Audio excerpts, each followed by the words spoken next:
Tenemos que mencionar a esta hora de la tarde es cómo estaba el jamón. Arriba Huelva, arriba Ovipor, arriba también, como no, los espléndidos aceites de Decop y de Almazara de la Subbética y esos frutos rojos de Onubafruit. Pues también, presidente, ¿cómo no? Un aplauso, por favor, para todas las cooperativas que han colaborado en este receso y en tantas viandas que estamos degustando.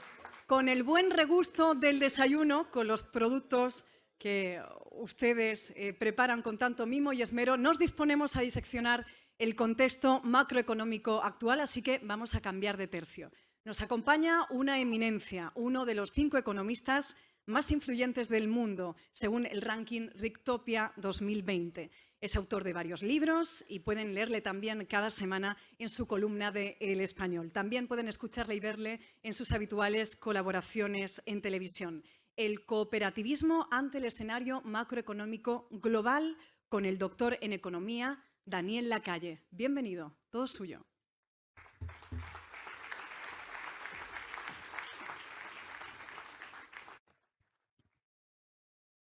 Bueno, muchísimas gracias a todos por invitarme. Muchas gracias por la oportunidad para poder charlar un rato y gracias sobre todo por esa presentación. Estoy a punto de contratarme a mí mismo.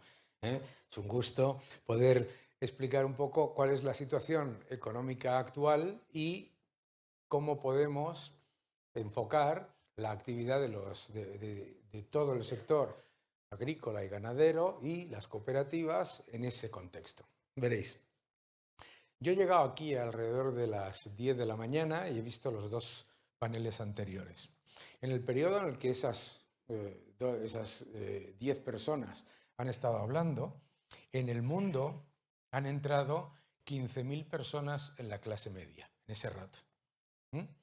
Es verdad que estamos en un entorno macroeconómico que escucharéis todos con mucha regularidad la palabra ¿qué? La palabra incertidumbre. ¿Qué incertidumbre hay? Tremenda, ¿no? Bueno, en realidad no es que estemos en un entorno de incertidumbre, estamos en un entorno como el que ha sido toda la vida. ¿Quién de los que están aquí, los que tenéis mi edad o superiores, no ha visto niveles de inflación como los que tenemos ahora? Todos. Mi primera hipoteca me la dieron al 13,8%. Eso significa 2 cosas. 1, la edad que tengo, y 2, la inflación que había. ¿De acuerdo? Es decir, muchas veces cuando hablamos de incertidumbre, miramos hacia la economía con la preocupación sobre lo que está ocurriendo en España, lo que está ocurriendo en la Unión Europea, nos olvidamos de lo que está pasando en el resto del mundo. Este año el mundo va a crecer a un 2,8%. No está nada mal, ¿de acuerdo? Pero es que el sector agroalimentario va a crecer a un 12,5% en las estimaciones del Fondo Monetario Internacional. Un 12,5%, ¿vale? O sea, es decir, que muchas veces cuando hablamos de macroeconomía, efectivamente nuestro objetivo es ver qué es lo que está ocurriendo en cuanto a los agregados económicos, ver qué es lo que está ocurriendo con nuestro entorno más particular, etcétera, pero hay mientras tanto, tendencias que son absoluta y totalmente incuestionables y además muy positivas, sobre todo para este sector. Me había olvidado de los asientos baratos. ¿Cómo estáis? Saludo a todos. Como está la luz, nos veía. Muy importante entender esa cifra que os acabo de dar yo. 15.000 personas en el mundo han entrado en la clase media en el rato que habéis estado hablando, las últimas 10 personas.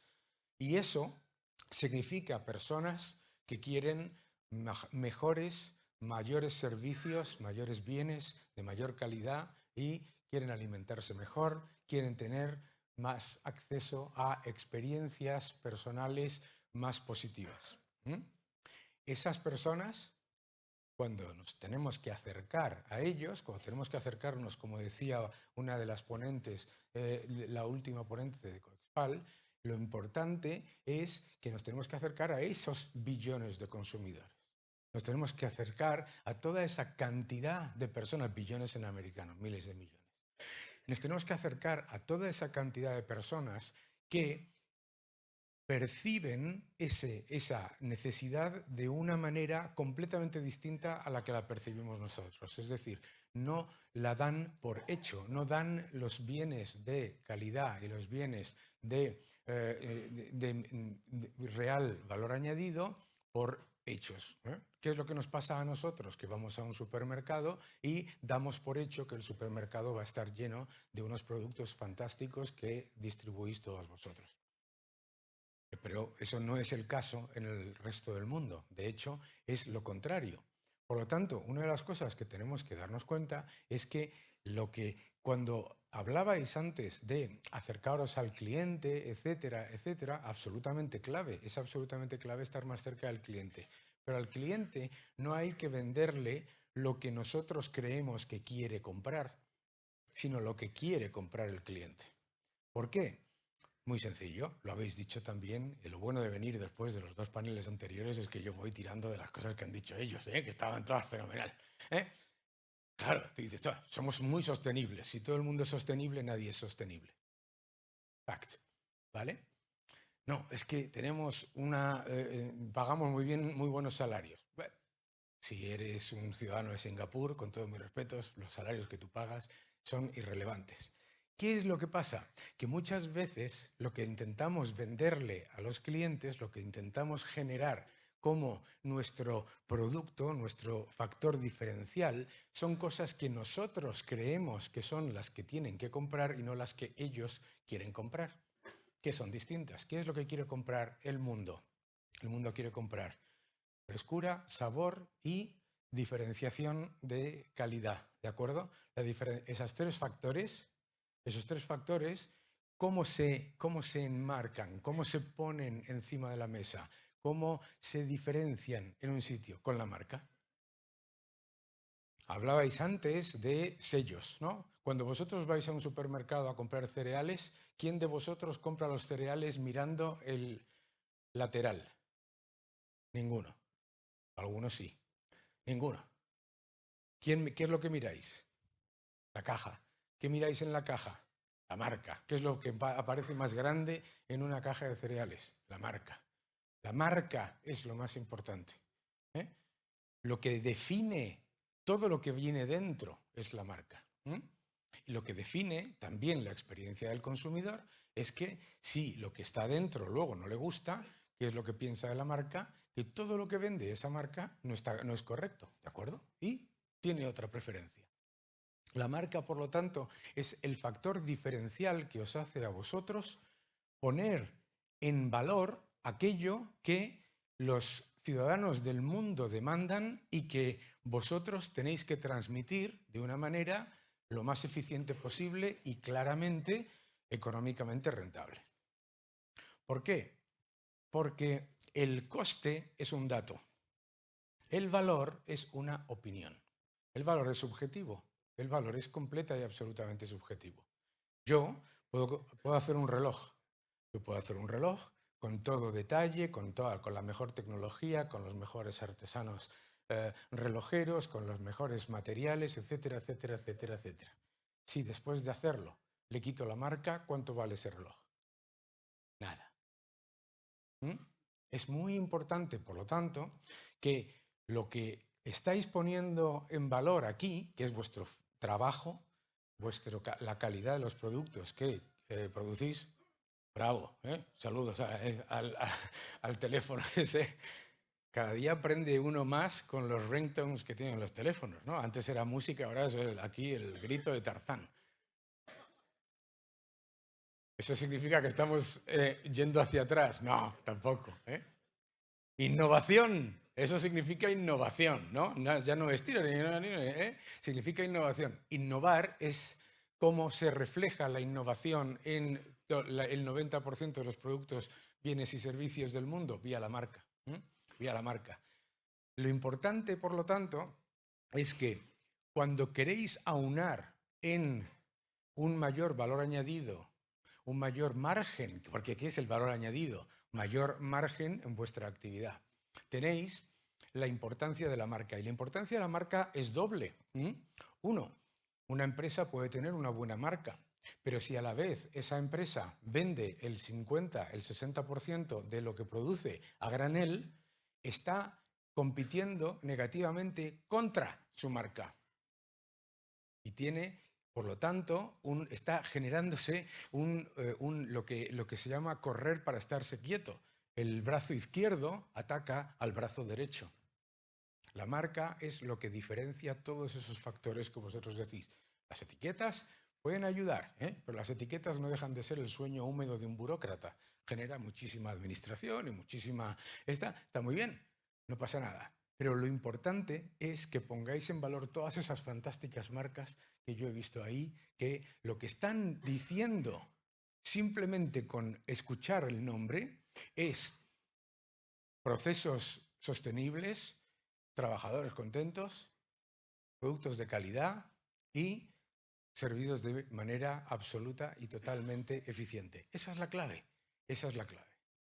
En el mundo, ahora mismo, tenemos un engranaje económico en el que las empresas como las vuestras tienen un potencial que está completamente olvidado y que me parece muy importante recordaros.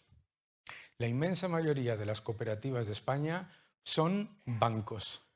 Tienen una capacidad financiera que no están utilizando, que no están poniendo en valor.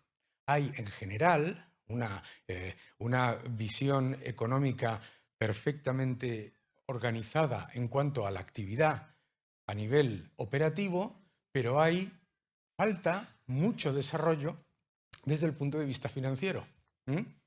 Y la capacidad de crear oportunidades para vuestro sector está precisamente en el área financiera. Muchas de vuestras cooperativas no son empresas que lo que hacen es juntar a productores y producir un bien o servicio y luego venderlo.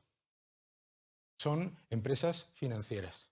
Son empresas financieras que tienen una enorme cantidad de capital ocioso que debería y podría ponerse en valor precisamente para conseguir lo que todos habéis dicho con toda la razón.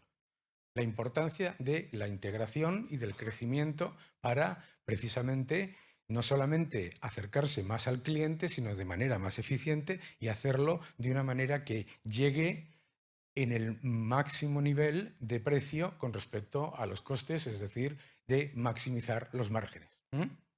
Los costes son lo que vosotros podéis controlar. Los precios no. Los precios no. Los precios están sujetos a la competencia. Pero lo que sí podéis controlar es la capacidad de los ciudadanos de preferir un precio más caro a un precio más barato, que es la razón por la que todos los que estáis aquí utilizáis una serie de teléfonos o una serie de bienes y servicios completamente distintos a los más baratos. El no competir entre tu brazo izquierdo y tu brazo derecho es muy importante. El generar una marca que diferencia es muy importante, pero multiplicar las opciones financieras que tenéis es absolutamente crítico para conseguir todo lo que... Se me ha ido lo que había antes. Todo lo que habéis comentado antes. Es decir, ahora mismo las opciones de crecimiento, de apalancamiento, de utilización de instrumentos financieros complejos, la estáis subcontratando a un sector financiero que es fundamentalmente la banca comercial, que está muy bien, pero es literalmente cómo funcionar en una economía global con los instrumentos del siglo XX, que está muy bien, pero hay más instrumentos. Hay más instrumentos. La colaboración con el sector financiero privado os puede llevar a fortalecer el crecimiento de las empresas y a acercaros mucho más a clientes cuya diferenciación en precio es mucho mayor a los que tenéis aquí en nuestro país o en los países cercanos a los nuestros que lo diferencian menos. Es muy importante, son muy importantes las etiquetas. Comentaba antes alguien en uno de los paneles la importancia de, a lo mejor, pues poner una etiqueta de que el producto es europeo, porque eso indica que se cumplen una serie de requisitos que exige la Unión Europea. Díselo a un japonés. ¿Qué le importa? Nada. ¿Y por qué no le importa nada? Porque los requisitos que se exigen en Japón son exactamente los mismos, sino mayores, o una persona de Singapur o una persona de Abu Dhabi. Y todavía peor, una persona de Abu Dhabi probablemente no le importe absolutamente nada lo que la etiqueta de la Unión Europea o la de Japón. Pero sí le importa una cosa, que es que lo que se come le guste. ¿Qué es lo que se come? Le guste. ¿Qué es lo que hace la diferencia entre que te compres unos cereales de la marca A o de marca blanca? Que lo que te comes te guste. Esa es la clave. La clave de todo está en nuestros sentidos. En los ojos, que obviamente hemos visto ahí fuera esos maravillosos productos, y los sentidos. Los sentidos son los más importantes. Lo que más mueve en la economía ahora mismo cualquier tipo de bien y servicio son ¿qué? Fotos en Instagram. ¿Quién de vosotros ha puesto alguna vez una foto en Instagram mostrando estoy deprimido, qué mal día tengo, me he levantado de mala leche? Nadie. Nadie. Lo único que se pone en esas redes sociales que es las experiencias no positivas, sino las positivas que además generan acercamiento hacia los demás. Una foto es mucho más importante, en muchos casos, que todo un programa que también viene bien, de publicidad del turismo. Y lo entendéis todos perfectamente. ¿Cuántos de vosotros habéis ido a un aeropuerto y habéis pasado desde el avión hasta la zona de Uber y os habéis encontrado que no os habéis enterado de ninguno de los anuncios que habéis visto? Y mira que son caros. La inmensa mayoría. Sin embargo, cuando entráis y pedís una aplicación y entra un anuncio, en ese sí os fijáis. Es muy importante acercaros de esa manera. Acercaos de esa manera a los que quieren y demandan vuestro producto. La utilización del sector financiero tiene que ser muchísimo más desarrollada que la que estáis utilizando actualmente. Y eso es normal, porque lo que vosotros tenéis ahora mismo, pero me vais a permitir que os lo diga, tenéis un diamante y en muchos casos ese diamante se está vendiendo a precio de carbón. Tenéis un diamante, tenéis lo que todo el mundo demanda. Todo el mundo actualmente lo demanda. Pero no podemos pensar que el cartelismo va a generar que se pague el precio que nosotros pensamos. Os voy a dar el ejemplo. La OPEP. La OPEP tiene un cartel que se junta para decidir el precio del petróleo y falla siempre. El precio del petróleo está hoy a $80 el barril, quiere decir que está en términos reales al nivel más bajo desde 1976. Y eso reduciendo producción, juntándose, eliminando competencia, haciendo de lo que puedan. ¿Por qué? Porque no funciona. ¿Qué es lo que funciona? Lo que funciona es acercaros a los clientes que van a hacer que el resto de nosotros que damos por hecho que vuestros productos tienen que ser baratos, disponibles a todo momento y completa y absolutamente ruinosos desde el punto de vista económico en algunos casos, se pongan en valor. Se pongan en valor. Y así es como se genera ese ecosistema de mejora de la posición de las cooperativas. Las cooperativas tienen una enorme cantidad de ventajas. Las cooperativas tienen la ventaja más importante de todas. Son la epitomía del capitalismo perfecto. Una cooperativa es el capitalismo perfecto porque pone en común los intereses de productores de varias áreas en el mismo sector, y lo que hace además es que esos intereses estén generando un valor añadido para todos y un margen para todos y una mejora económica que solamente se puede dar. El concepto de sostenibilidad que comentabais antes, no existe nada más insostenible que las pérdidas. El hecho de que una cooperativa se una para generar beneficios para todos es precisamente la epitomía del capitalismo. Y eso es lo que hace que alguien ha dicho que vosotros sois el futuro. No es que seáis el futuro, es que sois el presente. Pero no os estáis dando cuenta de que tenéis dos diamantes, el producto y el balance. El producto y el balance. Estáis infrautilizando el balance y se está o está en proceso de mejorar, infravendiendo el producto.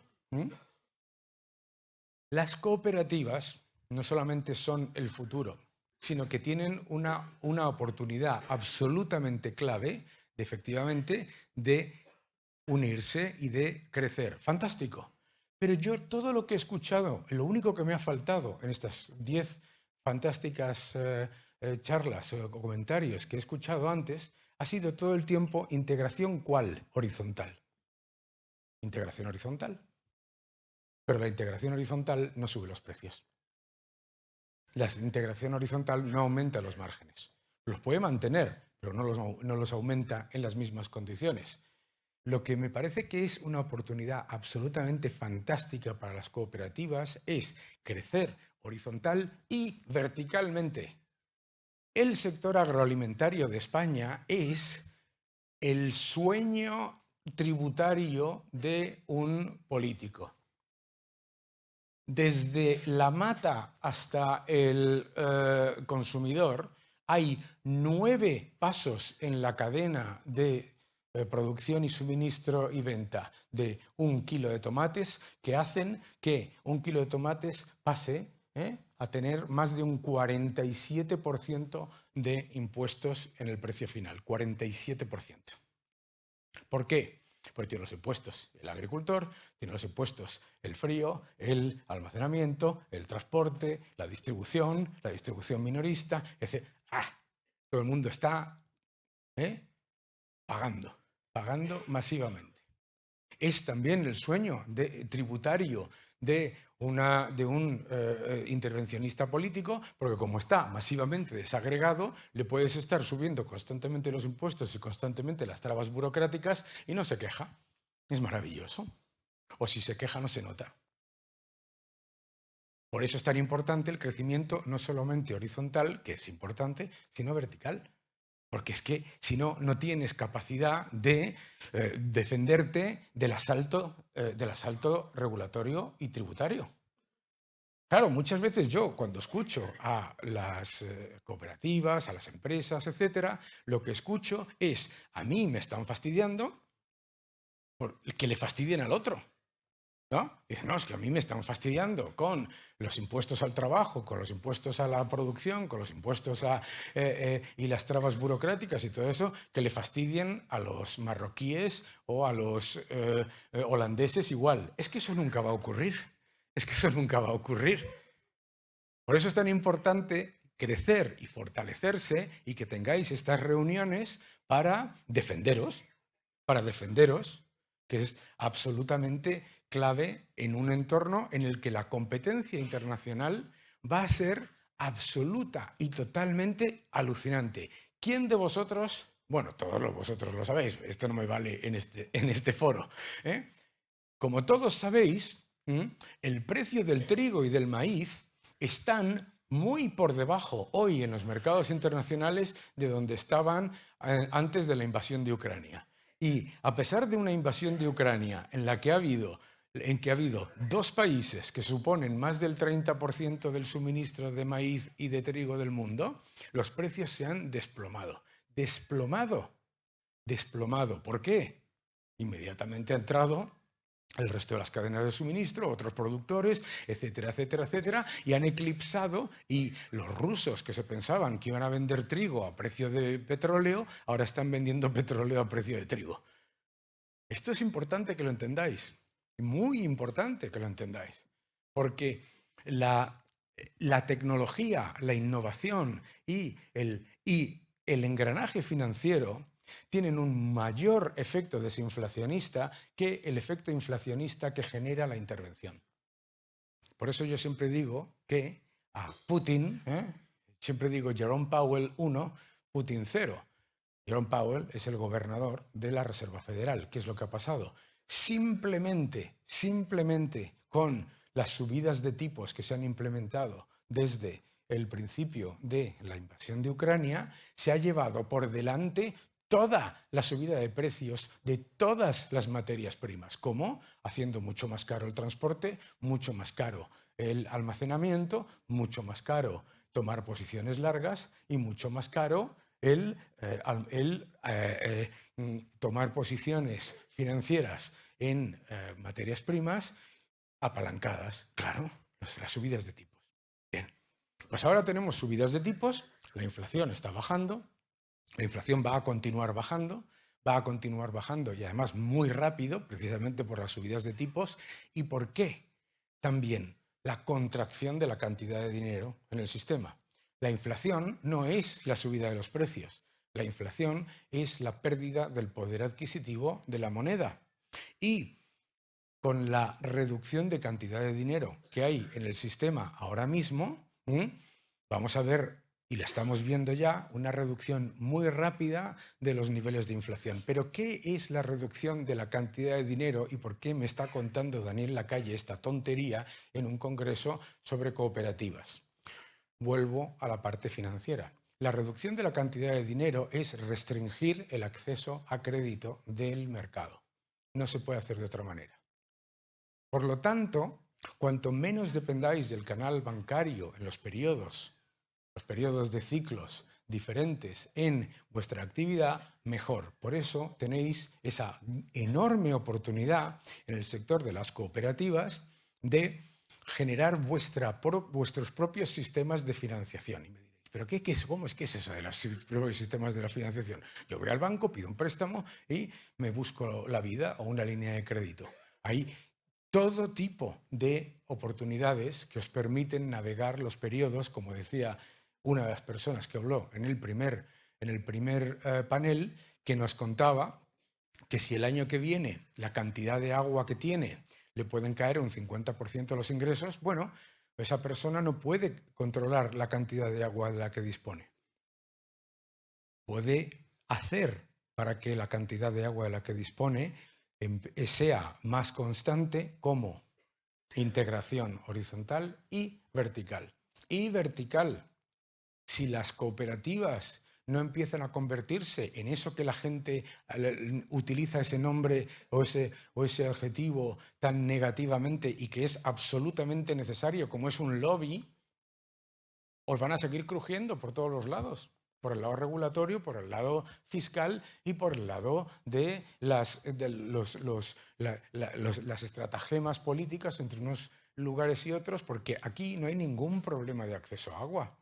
Aquí no hay ningún problema de acceso a agua. Aquí hay un problema de distribución, que no es lo mismo, de distribución de la misma. En unas partes de España se está despilfarrando el agua y en otras falta. Eso se soluciona también teniendo más poder de negociación. Y el poder de negociación no es solamente poder de negociación con respecto a los distribuidores, es que necesitáis poder de negociación con respecto a los reguladores y administraciones que os consideran cajeros automáticos. Aquí y en Holanda, que acabo de llegar de Holanda y hay una movida tremenda con los agricultores también. Eso no es una cuestión de España, etc. Por lo tanto, tenéis por delante una economía en la que efectivamente hay muchísimos retos. Claro que hay muchísimos retos. Tenemos unos costes de contratación que son muchísimo más altos que los de la media de nuestros comparables y eso hace mucho más difícil nuestra actividad.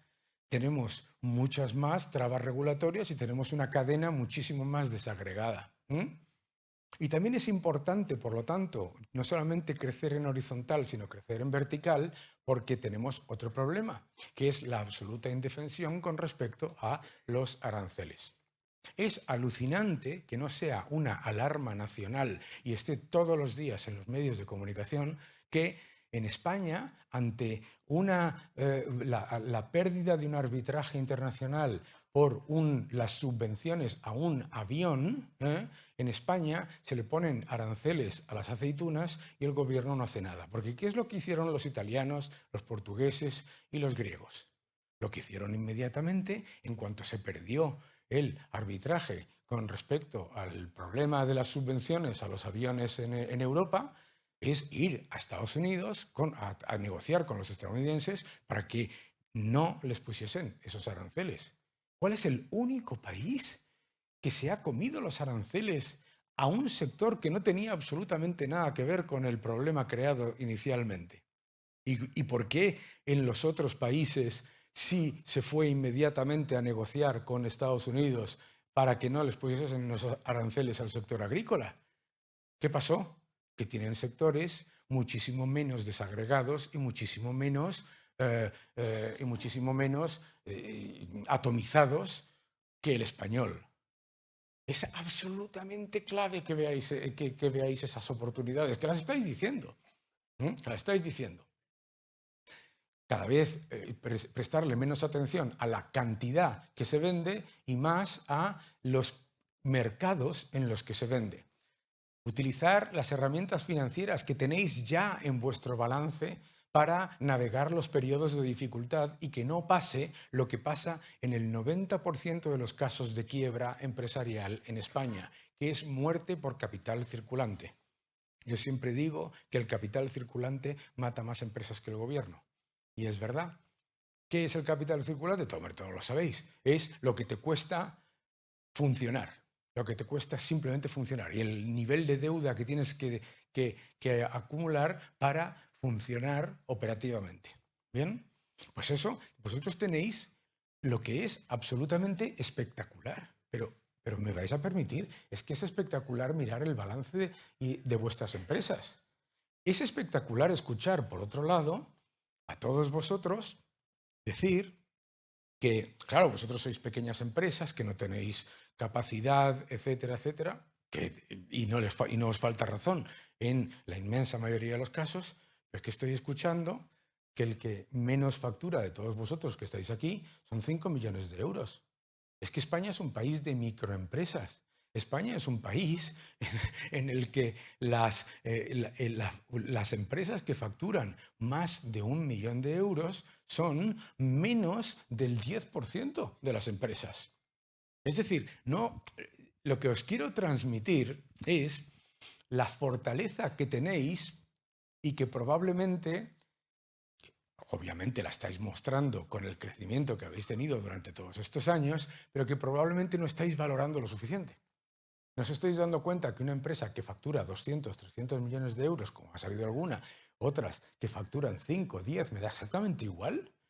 Si es que en España se considera una gran empresa, una empresa que factura más de 3 millones de euros, una empresa mediana. Estamos hablando, por lo tanto, de un potencial económico espectacular. Tenéis un potencial económico espectacular con un producto demandado por todo el mundo, y lo único que os puede hacer fallar, no lo estáis haciendo, porque está yendo, esto me gustaría ponerlo en valor a todos vosotros, todo lo que yo he escuchado en las últimas 10 intervenciones es un avance de tal calibre con respecto a la España que yo conocí cuando salí de la carrera en el año 91, que no hay ni color, da igual. O sea que lo primero, hay que valorar dónde estáis. Pero no olvidéis las oportunidades tan espectaculares y la fortaleza que tenéis y que probablemente no se está poniendo ahí en valor con respecto a las amenazas y a las oportunidades. Veréis, ahora mismo, mientras estamos hablando, en la FAO, en Naciones Unidas, se está debatiendo sobre los efectos de lo que se está haciendo en algunas economías para el suministro de bienes agrícolas y ganaderos. ¿De acuerdo? Bien, pues simplemente para que os hagáis una idea, lo que el riesgo que existe de que se reduzca un 10% la producción mundial de alimentos en los próximos 20 años, un 10%, es del 100%. Del 100%. La probabilidad de que lo que vosotros producís sea mucho más valioso dentro de 10 años es del 100%. Pero, ojo, que un producto sea más escaso no lo hace más caro porque sí. Y tenéis el ejemplo, os lo he dicho antes, en el petróleo y en el agua. El agua es escasa y es extremadamente barata. De hecho, en términos reales, que es lo que importa, porque los términos nominales no me sirven para nada, ¿vale? En términos reales es muchísimo más barata que hace 50 años. ¿De acuerdo? Entonces, poned todo eso en valor. Muchísima más demanda. No penséis, antes he escuchado un fuerte incremento de las exportaciones a la Unión Europea. Muy bien, está muy bien. Está muy bien eso de exportar a la Unión Europea. Qué bien. Pero la Unión Europea no crece.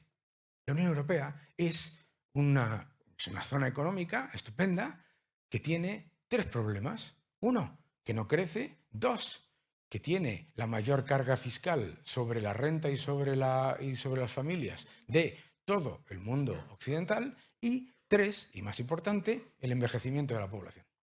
¿De acuerdo? Entonces, hay que empezar a mirar hacia el este. Hay que empezar a mirar hacia el este. ¿Por qué es importante vuestro balance?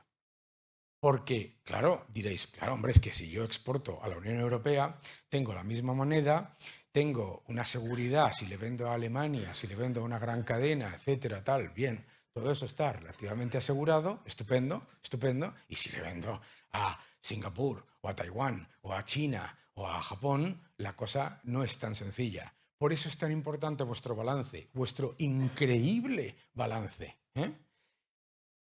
Sí, no sé si lo haréis, da igual. A mano alzada, ¿quién de vosotros en vuestra cooperativa tiene un endeudamiento superior a 2 veces su beneficio operativo? Da igual que levantéis la mano porque lo sé yo. Ninguna. O sea, pensad, es que me vais a permitir, como alguien que no tiene ni idea de vuestro negocio, ¿de acuerdo? Que simplemente mostraros esas fortalezas que tenéis. Que tenéis unos balances absolutamente... el concepto no es saneado. Verá que escucháis esto de el balance de la banca está saneado. No, vuestro balance es lo que importa. ¿Vale? Bien, utilizad ese balance para exportar mucho más hacia el este. Para exportar mucho más hacia el este, para tener seguros de crédito, seguros de impago, swaps de moneda, etcétera, etcétera, etcétera, que os permitan garantizar muchos mayores márgenes para los mismos volúmenes o superiores. Para los mismos volúmenes o superiores, porque vuestro objetivo nunca puede ser el volumen. Nunca puede ser el volumen. ¿Por qué? Porque no está en vuestras manos. Porque no está en vuestras manos. Está en manos del clima, está en manos de la regulación, está en manos de 1000 cosas, pero no en las vuestras. Vosotros no podéis decidir el 1 de enero del año que el año siguiente vais a producir un 20% más. Sin embargo, la economía sí os puede decir que la demanda va a crecer un 12,5%, un 12,5%, mientras estamos hablando de incertidumbre, de crisis, de que mal va todo, de que, ay Dios mío, de que tal y que cual. Es decir, ¿qué es lo que pasa? En periodos como este nos encontramos con que la obsesión por lo que vemos en nuestro país nos hace mirar hacia el pasado y hacia adentro. Y lo que tenéis que hacer, lo que tenemos todos que hacer, es mirar hacia el futuro y hacia afuera. Porque ahí es donde está el crecimiento. El crecimiento no está en Alemania ni está en Francia. No ha estado desde hace décadas, no es una novedad. ¿De acuerdo? El crecimiento está en el exterior y tenemos aquí, os vuelvo a repetir, 2 diamantes. El producto y vuestro balance. Muchísimas gracias a todos.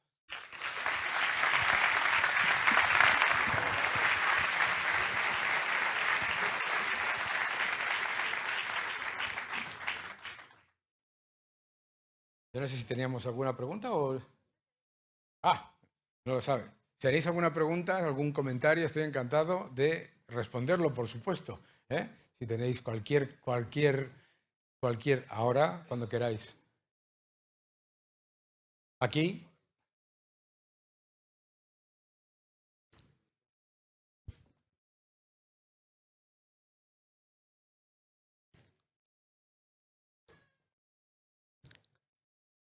¿Se me oye? Sí, Sí. ¿no?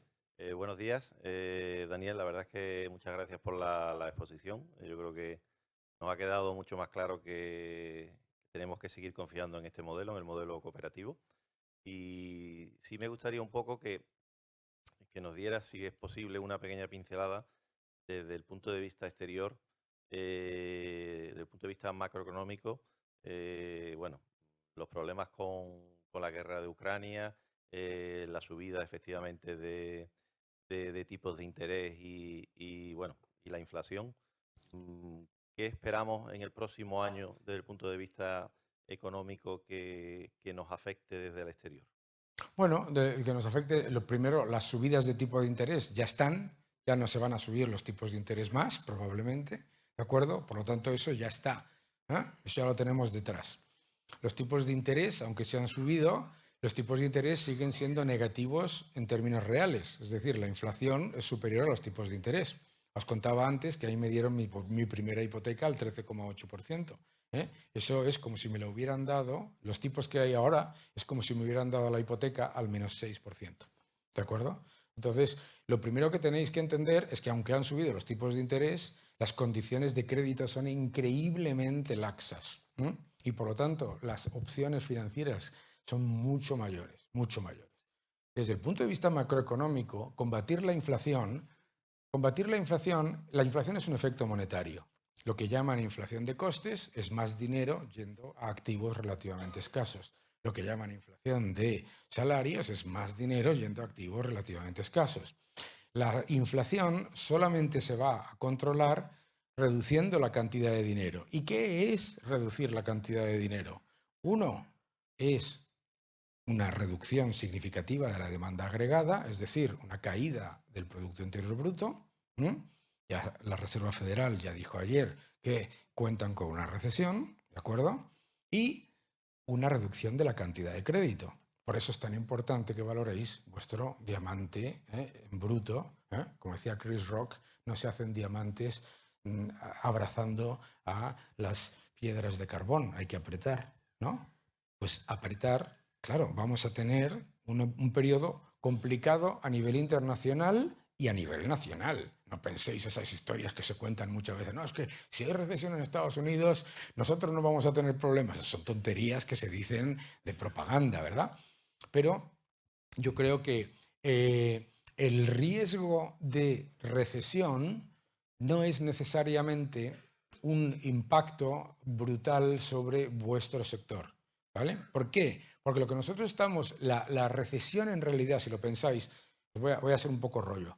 El Producto Interior Bruto es el gasto público más el gasto de las familias, más la inversión, más las exportaciones, menos las importaciones. ¿De acuerdo? El Producto Interior Bruto se puede inflar gastando más desde el sector público y aumentando la deuda, y se puede y aumenta cuando importas mucho menos. ¿Ok? Son las cosas, como dice un amigo mío, lo bueno que tiene el Producto Interior Bruto es que es el único cálculo económico en el que metes lo que ingresas con lo que gastas.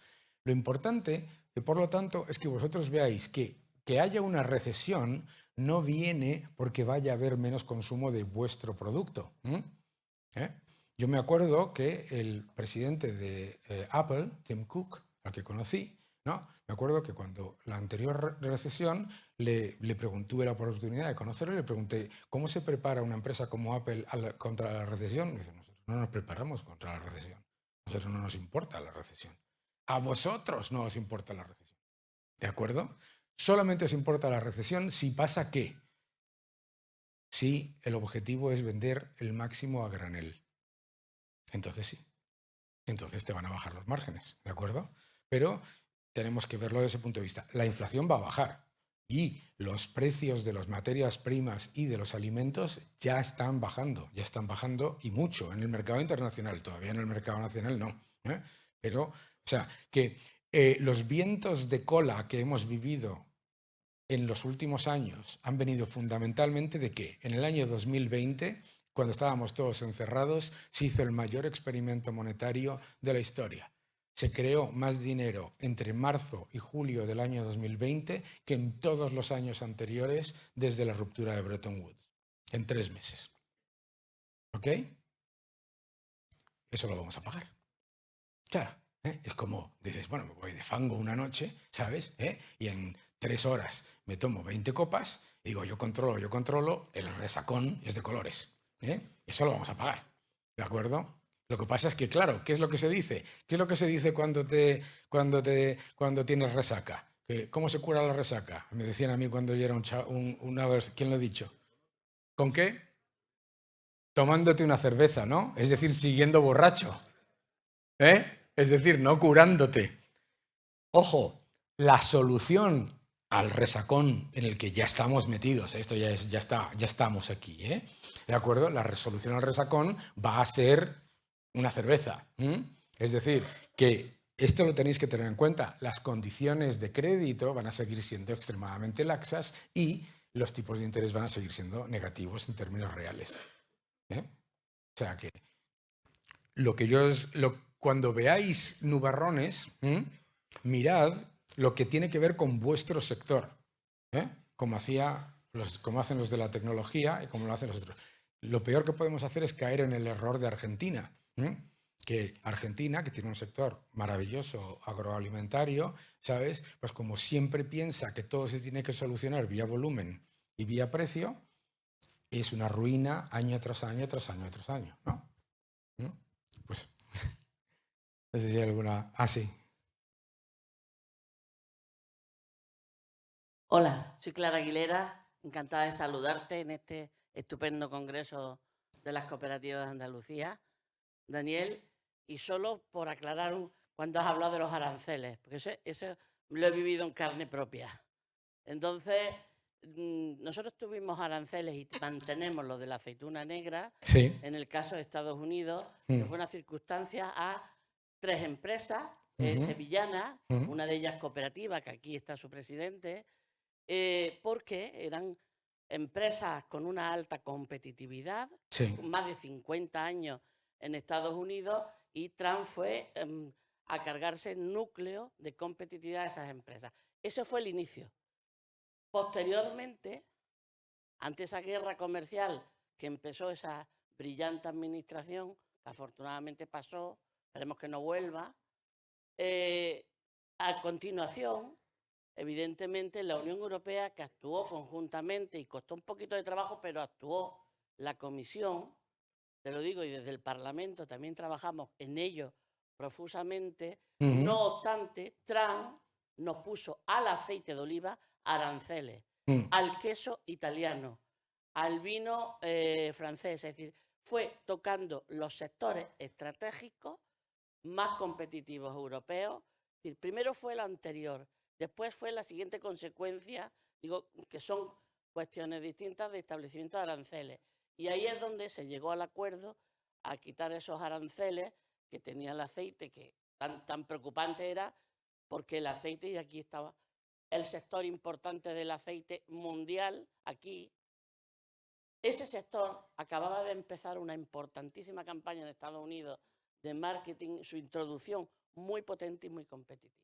Por eso se cercenó desde Estados Unidos con arancel exclusivo dirigido al aceite español y al queso italiano. Eran sectores estratégicos para eliminar competitividad. Un muy burdo mensaje de poner una barrera arancelaria. Siempre ha sido así, pero fue un poco burdo. Eso se eliminó ya, evidentemente, pero nos queda lo de la aceituna negra, que siguen padeciendo. La comisión está ahí defendiendo, pero eso pasó por los tribunales, le ha costado mucho dinero, pero ahí siguen esas empresas con ese padecimiento. Pero fueron cuestiones y momentos distintos. Lo digo Y Nada si más la, que en y una si- aclaración, lo digo como esto lo y como sufrí en carne aclaración, propia. si la culpa Dime. era de Donald Trump, La culpa era de Donald Trump. si la culpa era de Donald Trump, ¿por qué Joe Biden lo mantiene? Que lleva ya más de... No, Joe Biden lo que está manteniendo es lo que al final acabó en los tribunales. Cuidado, vamos a ver. Y por, Yo, bueno, lo puede vamos a ver. sacar de los tribunales cuando quiera, Bien, bueno, bueno, pero en no eso lo hace. bueno, en eso estamos, Daniel, las cosas se pueden, quiero decir, Pero la culpa es de no, Trump. que yo te voy a decir una cosa, me importa el mismo bledo, el Biden que el Trump. Lo que te digo es por aclarar las cuestiones. Sí, sí. Porque, es decir, desde el primer momento fue Ursula von der Leyen y no es tan fácil estas cosas a nivel internacional, te lo digo, tú eres ¿Ah? economista, sabes de esto mucho más que yo no soy experta, soy aficionada a la economía y admiradora del cooperativismo. Lo único que te digo es que eso se eliminó en ese momento porque era burdo, y ahí lo están manteniendo sufridamente, no para ti ni para mí, sino para esas empresas, para Agrosevilla, ¿Qué? que ahí lo Claro. bueno, Está Joe teóricamente Biden lo estamos- sufriendo. No, sufriendo John Biden no. No lo Está entiendo. sufriendo Agrosevilla y la otra Ah, empresa por eso que- lo digo. No, Pero si nosotros todos, ya, los Daniel, que yo soy también política. Quiero No, decir- ya lo veo. No, quiero decirte. No, hombre, digo que no. Vamos a ver que esto se... Quiero decir, que no nos engañemos. Únicamente. Que no estoy no solo no justifico, No, si te entiendo sino que lo perfectamente. sufro, lo padezco y lo combato. Claro. ¿vale? Entonces, eso se eliminó Pero- en ese momento Ajá. y bien está, y nosotros estamos esperando que acabe ya esta situación de la aceituna negra. Vale. Pero fue una defensa, y es verdad que nos costó al principio, pero fue una defensa en el ámbito europeo, que es como se tiene que defender, porque si tienes que defender a nivel español a veces es muy complicado. En el ámbito europeo, teóricamente... ¿No le se fue debería complicado a Grecia? ¿No le fue complicado a Grecia? No le es complicado, bueno. ¿No? Grecia- Bueno, Grecia pero le va déjame, estupendamente. en vez de entrar en un debate en el que obviamente no tenemos por qué estar de acuerdo, que para eso son los debates, que está muy bien, vamos a hablar un momento sobre esto que acabas de decir tú. Vamos a ver. El proteccionismo no lo inventa Donald Trump, ni lo impone Donald Trump, ni lo hace Donald Trump, ni nada. Las barreras proteccionistas empiezan con la administración Obama, con Joe Biden de vicepresidente, en el año 2010, de manera masiva. Primero con China, luego con la Unión Europea. La Unión Europea, a esas medidas proteccionistas, en vez de responder ante lo que era una reclamación de Estados Unidos desde el año 99, de la enorme cantidad de sectores subvencionados, que no tienen nada que ver con ojo, que son el del automóvil, el aeroespacial en la Unión Europea.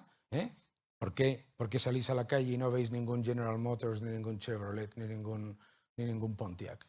Esto no es una casualidad, eso es una medida proteccionista, ¿de acuerdo? Da igual. Las medidas proteccionistas no las empezó ni Donald Trump ni Obama, las empezó la Unión Europea. La Unión Europea empieza a crea una enorme cantidad de subvenciones y limitaciones al comercio con Estados Unidos que vienen fundamentalmente en esos sectores. Y lo sufre ahora, después de todos los arbitrajes en los tribunales internacionales entre la Unión Europea y Estados Unidos. Según Estados Unidos, yo os doy ese dato, según Estados Unidos, la Unión Europea elimina 650.000 millones de competencia que podía hacer Estados Unidos dentro de la Unión Europea por barreras comerciales. Da igual. En China, 1,2 billones, ¿de acuerdo? Y tiene pleitos en Estados Unidos, en arbitraje internacional, con la Unión Europea y con China, fundamentalmente. Esos son lo que hay. Fuera de eso, sea Obama, sea Trump, sea Biden, me es indiferente. Estados Unidos, no, el presidente... Yo conocí al presidente Bush, ¿no? Y nos contó una anécdota. Nos dijo que cuando llegó a la Casa Blanca le enseñaron todos los protocolos que tenía que seguir durante una semana y luego durante otra semana y luego durante otra semana. Y cuando terminó la tercera semana de aprender los protocolos, llamó a su mujer y le dijo: Laura, vamos de vacaciones, que yo no puedo hacer nada. El presidente de Estados Unidos manda lo mismo que nada. Hay una cosa que se llama Deep State, pero da igual. Lo importante aquí es por qué la aceituna negra sigue teniendo ese problema. ¿De acuerdo? Que es lo que nos importa a ti, a mí y obviamente a la aceituna negra. Y es que la razón por qué la aceituna negra de Italia no tiene ese problema. ¿De acuerdo? Y es la importancia de tener un sector de cooperativas maravillosas como todos vosotros que esté integrado horizontal y verticalmente. ¿Qué es lo que hay en Italia? En Italia hay fundamentalmente 3 empresas que suponen prácticamente el 80%, si no me equivoco será el 70%, del mercado. Entonces, ¿qué es lo que hacen? Que tienen mucha más capacidad de lobby con su gobierno, con la Unión Europea, si es que hay que hacerlo a través de la Unión Europea, pero ¿qué es lo que hizo el gobierno italiano? Y tampoco era un gobierno de derechas. Lo que hizo el gobierno italiano inmediatamente es irse a la Embajada de Estados Unidos ante un arbitraje en el que se pierde por las subvenciones al Airbus, ¿de acuerdo? Y dice, oye, vamos aquí a negociar. Vamos a negociar inmediatamente. Aparte de lo que haga la Unión Europea, que está muy bien. Pero la Unión Europea, como todo buen elefante, va lento, pero seguro.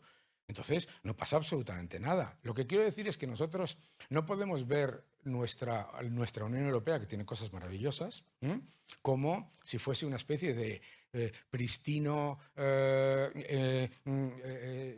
adalid de la competencia abierta, cuando es una máquina de subvenciones.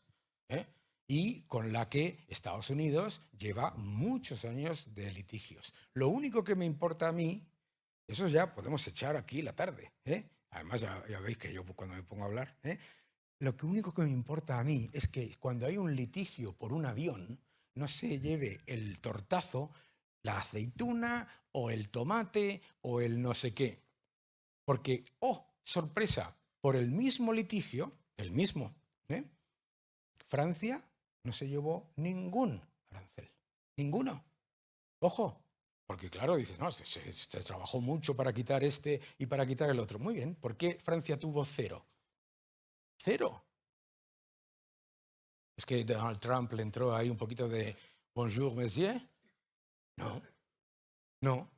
Porque además de la Unión Europea, esos países inmediatamente, ¡bum!, ponen su maquinaria de negociación del sector privado a hacer lobby con su gobierno de dentro para que defienda sus intereses, aparte de lo que haga la Unión Europea. Porque como esperemos a que la Unión Europea solucione los problemas, pues claro. Entonces, es lo único que yo digo.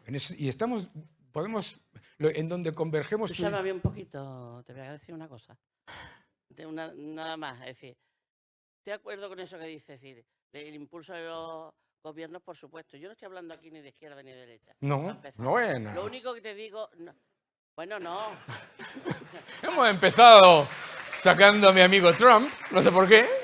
Yo no te he dicho nada que seas del PP. No, yo no soy del PP, por otro lado. Bueno, pero ya lo hemos dicho también. Ya, bueno, vale.